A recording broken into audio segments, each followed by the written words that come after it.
Okay, so this is the situation we're talking about. And the way I like to do moves, memorize moves, is I would rather do a long sequence of things that are easy to do and easy to remember than a short sequence that I'm likely to forget or mess up. And then I have to mess up the whole cube and solve the whole cube from scratch, and that's very frustrating. So I'd rather just be slow and patient on something like this, which is actually mathematically complex, even though it's artistically simple. And so what I'm actually going to do is I'm going to make use of all the tools I already have, and it really looks like this. Okay, I'm going to start off, I'm going to do my, on the left, I'm going to do my 5 move, then I'm going to do the 5 move on the right, and that part you have to remember. Then you can think your way through it, because I'm going to do a flip on the whole cube, then I'm going to do the 5 move on the right, and then I'm going to see that these things need to be rotated, and then I will have what I needed to do. So here's the first bit that you have. This is the 2 things you have to, one thing you have to remember is that you're going to put the edge you want to flip down here, and you're going to do the left side 5 move and then the right side 5 move. And it's actually okay if you do that the other way around. If you do the right side 5 move and then the left side 5 move, but then everything's going to be mirror image, and that's okay because you're going to think through the rest of it anyway. So this is very resistant to errors, but to make your life easier on this demo, I'm just going to do the left side 5 move followed by the right side 5 move, because what it's going to do is it's going to bring these guys up into this zone where we can manipulate them better. And so let's go ahead and do that.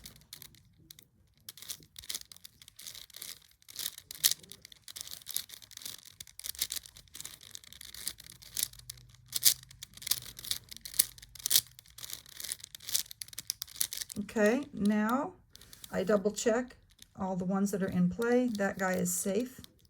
Okay, I'm gonna do the same thing on the right.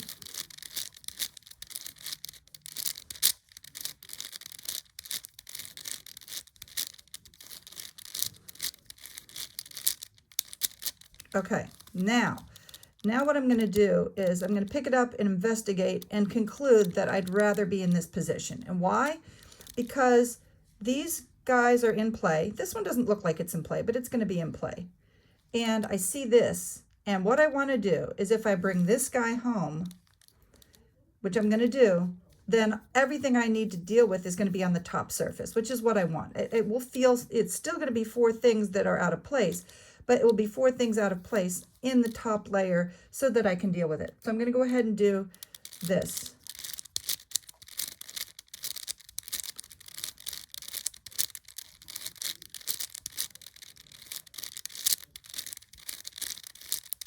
Okay, now everything I need to deal with is in the top layer. And remember what I said, that nothing can be flipped. Everything is either in position or not. So if that one goes over here, it will be flipped in the right position. If that goes there, it'll be right. If that one goes there, it'll be right. And if that one goes there, everything will be perfect, except I'll get snake eyes, but that's fine because I can deal with snake eyes. So I'm going to go ahead and prepare for my Z move by putting these guys down in position. I'm going to do my regular direction Z move. 2, 3, 4, 5, and I am solved other than my snake eyes, and so I have to do a setup move to get these in the right direction.